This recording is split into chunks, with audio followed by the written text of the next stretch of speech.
Olá, tudo bem? Como podemos entender os escritos bíblicos se Cristo não nos ensinar? É verdade.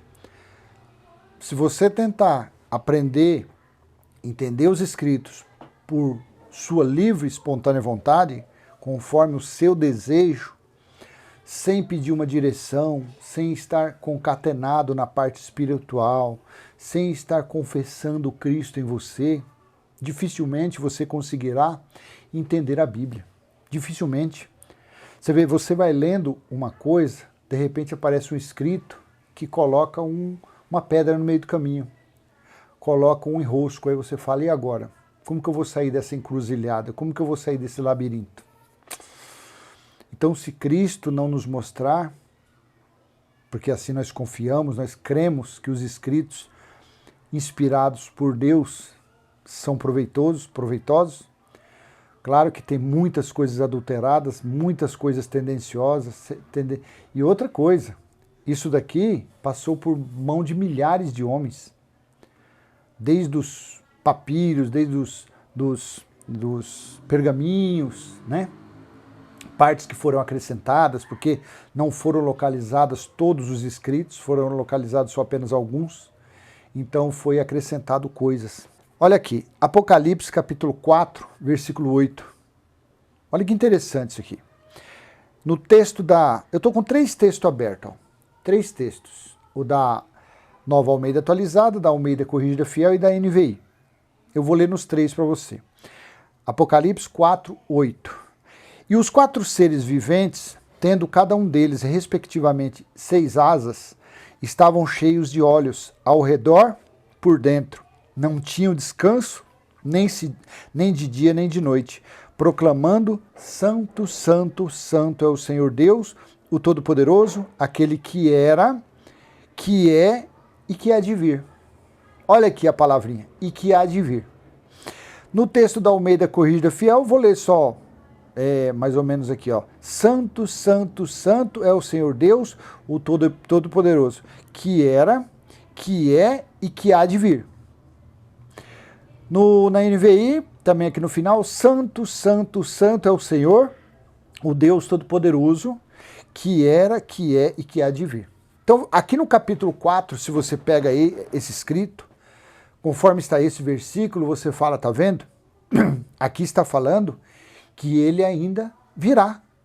Ele não veio ainda. Esse escrito está aí há quase 2000 anos, porque isso aqui foi escrito até a queda do templo no ano 70. Muitos doutores falam que isso aqui foi escrito no ano 95. Não pode ter sido, porque Apocalipse 11, versículo 1 e 2, foi dado um caniço, uma vara, e dito a João, João, meça a parte interna do templo, mas deixa a exterior sem medir, porque foi dado aos gentios para pisar 42 meses. 42 meses dá 3 anos e meio. E o grande dia do Senhor começou em quando? No ano 66 e terminou na metade do ano 70, que foram 3 anos e meio. Correto? Então aqui no capítulo 4, estava falando, no capítulo 4, versículo 8, dando a entender que aqui se falava de Cristo, Todo-Poderoso, aquele que era, que é e que há de vir. Então a pessoa lê isso, tá vendo? Não, está escrito. Ele ainda vai virar, ele ainda virá. Porque venho em breve, venho sem demora, cedo venho. Muitas passagens estão escritas assim. Mas o que nos faz tornar isso algo mais fácil de entender é o que está justamente no capítulo 1, versículo 10, 11, 17 e 18. Como que no capítulo 4, versículo 8, e ele virá, sendo que, vou ler aqui no texto da NAA, vou ler da Almeida Corrigida Fiel, do 9 ao 11, e veja, eu, João, que também sou vosso irmão e companheiro na aflição e no reino, e paciência de Jesus Cristo, estava na ilha chamada Pátimos por causa da palavra de Deus e pelo testemunho de Jesus Cristo. 10. Eu fui arrebatado no Espírito no dia do Senhor. Olha o pulo do gato aqui. No dia do Senhor, João diz que foi movido, foi tirado, foi levado no Espírito. E ouvi de trás de mim uma grande voz, como de trombeta. Quem é que falou com João, com voz de trombeta? Versículo 11, que dizia, eu sou o alfa e o ômega, o primeiro e o derradeiro. Então quem é esse aqui? Cristo, o alfa e o ômega, o princípio e o fim, Cristo. E João estava morto? João tinha morrido? Não. Ah, mas foi uma visão de João? Não. Porque ele ouviu a voz. Diferentemente de Daniel 7, 13. Nas minhas visões da noite, eu vi um como o Filho do Homem vindo por sobre as nuvens. Uma visão. Aqui não, João ouviu uma voz como de trombeta, exatamente no dia do Senhor. Por isso, a importância de você entender claramente qual é o sentido, que dia do Senhor foi esse. Vamos para o versículo 17 e 18 desse mesmo capítulo, e assim está. E eu, quando ouvi, João falando, João relatando, e eu, quando vi Cristo, o glorificado, caí a seus pés como morto, não morto, ou seja, ele deu um desmaio, algo muito impactante. E ele pôs sobre mim a sua destra, a sua mão direita, dizendo-me, não temas, eu sou o primeiro e o último. Versículo 18. E o que vive foi morto, mas eis aqui estou vivo para todo o sempre. Amém. E tenho as chaves da morte e do inferno. Aqui, lendo esses versículos, como é então que no versículo 8 do capítulo 4, está no finalzinho, santo, santo é o Senhor Deus, o Todo-Poderoso, aquele que era, que é e que há de vir. Sendo que no versículo 1 desse mesmo capítulo 4, assim está escrito, depois dessas coisas, olhei e eis que estava uma porta aberta no céu, e a primeira voz que, como de trombeta, ouvira falar comigo, disse, sobe aqui e mostrar-te-ei as coisas que depois destas deve acontecer. Depois de que coisas? Do capítulo 2 e do capítulo 3. Quando foi orientado, João escreve no livro e envia 7 igrejas na Ásia. Claro que aquilo ali foram igrejas espirituais. Foram apenas entendimentos, porque o juízo tinha chegado. Foi entendimento para eles, para as pessoas. Então aqui, no capítulo 4, versículo 1, Cristo disse, sobe, vem aqui que eu mostrar-te-ei, eu te mostrarei as coisas que vai acontecer daqui para frente.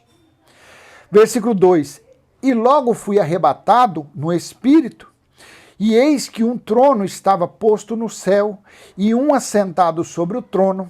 Versículo 3, e o que estava sentado era, na aparência, semelhante à pedra de jaspe e sardônica, e o arco celeste estava ao redor do trono e parecia semelhante a esmeralda. Quando Jesus disse isso daqui, lá em Mateus, capítulo 19, versículo 28, o que ele falou para os seus discípulos? Pedro lhe perguntou, o que será de nós, Senhor, que estamos te acompanhando? No versículo 28, ele respondeu, Jesus lhes disse, digo a vocês a verdade, por ocasião da regeneração de todas as coisas, ou seja, quando forem renovadas todas as coisas, quando o Filho do Homem se assentar em seu trono glorioso, vocês que me seguiram também se assentarão em 12 tronos para julgar as 12 tribos de Israel. O que aconteceu? Quando ele veio na ilha de Patmos e ele falou com voz de trombeta, João, vai escrevendo aí. E João, numa visão glorificada, gloriosa, viu Cristo. E no capítulo 4, versículo 1, sobe João, vou te mostrar as coisas que vai acontecer daqui para frente. Precisa ele, quer dizer que além de tudo isso, aí chega no versículo 8, e aquele que há de vir. Deixa eu te mostrar uma curiosidade que está em Apocalipse 11, versículo 15 ao 17. Eu vou ler no texto da NVI e vou ler também no texto da Almeida Corrigida Fiel. Você vai ver algo tendencioso. Talvez possa te ajudar a entender essas passagens que venham em breve, próximos estarei vindo. Veja, Apocalipse 11:15 no texto da NVI. O sétimo anjo tocou a sua trombeta e houve fortes vozes nos céus que diziam: o reino do mundo se tornou de nosso Senhor e do seu Cristo, e ele reinará para todo sempre. Aqui estava estabelecendo que Cristo passou a reinar. Não era para o futuro.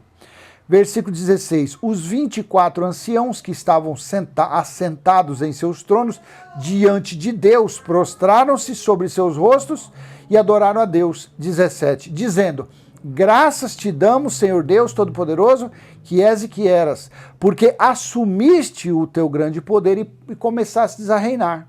Veja que foi naquele período, naquela situação, entre o ano 66 e a metade do ano 70, dentro do período de Apocalipse 1:10, dentro do período do grande dia do Senhor.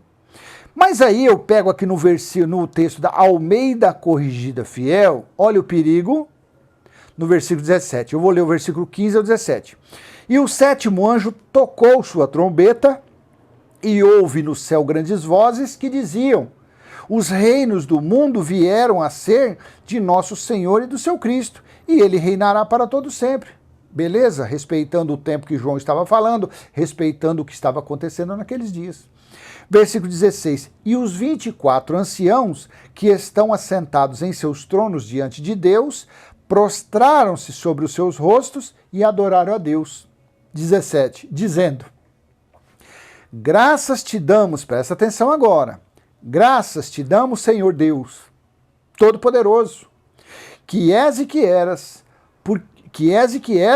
e que hás de vir. Olha aqui quem apareceu. E que hás de vir, que tomaste o teu grande poder e reinaste. Você viu? No texto da Almeida Corrigida Fiel, Todo-Poderoso, que és e que eras, porque assumiste o teu grande poder e passaste a reinar. Na NVI, Senhor Deus Todo-Poderoso, que és e que eras, porque assumiste o teu grande poder e começaste. Na Almeida Corrigida Fiel está o quê? E que hás, Senhor Deus Todo-Poderoso, que és e que eras, e que hás de vir. Mas ela entrou em contradição, porque no versículo 15, nesse texto, está falando: e o sétimo anjo tocou a sua trombeta, e houve no céu grandes vozes, dizendo: os reinos do mundo vieram a ser de nosso Senhor e de seu Cristo, e ele reinará para todo sempre. Quando é no versículo 17, e os 24, e os 17, dizendo: graças te damos, Senhor Deus Todo-Poderoso, que és e que eras, e que hás de vir. Foi acrescentado isso. E eu conferi no Códice Sinaítico, nesse texto aqui não está e que hás de vir. Porém, eu também consultei no Códice, Apocalipse 4:8, que está: santo, santo é o Senhor Deus, o Todo-Poderoso, aquele que era, que é e que há de vir. Lá no Códice Sinaítico também está que é de vir. Também está. Mas, graças a Apocalipse 1:10, você vê, quando você lê Sofonias 1, do 14 em diante, Joel 1:15, Joel 2, Amós 5, 18 ao 20, várias passagens, Jeremias 49, Malaquias, Isaías, todos os profetas falaram a respeito do grande dia do Senhor, que seria um dia de vingança, um dia de ira, um dia de destruição. Então, esta palavrinha acrescida no final do versículo 8 de Apocalipse 4 não faz parte, não tem sentido, porque Cristo voltou para o juízo, para julgar as 12 tribos de Israel. Cristo voltou exatamente em espírito lá na ilha de Patmos, onde João estava, porque ele disse a Pedro, em João 21:22, se eu quero que ele fique vivo até que eu volte, o que te importa? Ele fique vivo se referia a João, que estava vindo um pouco atrás. Então, graças ao Cristo que mora e habita em nós, que está em seu templo, que está nos dando entendimento, nos ensinando a respeito da sua palavra, nós não temos dúvida nenhuma. No finalzinho, e que hás de vir, isso daqui nada mais foi acrescentado, foi algo colocado, sabe-se lá por quem, mas foi acrescentado.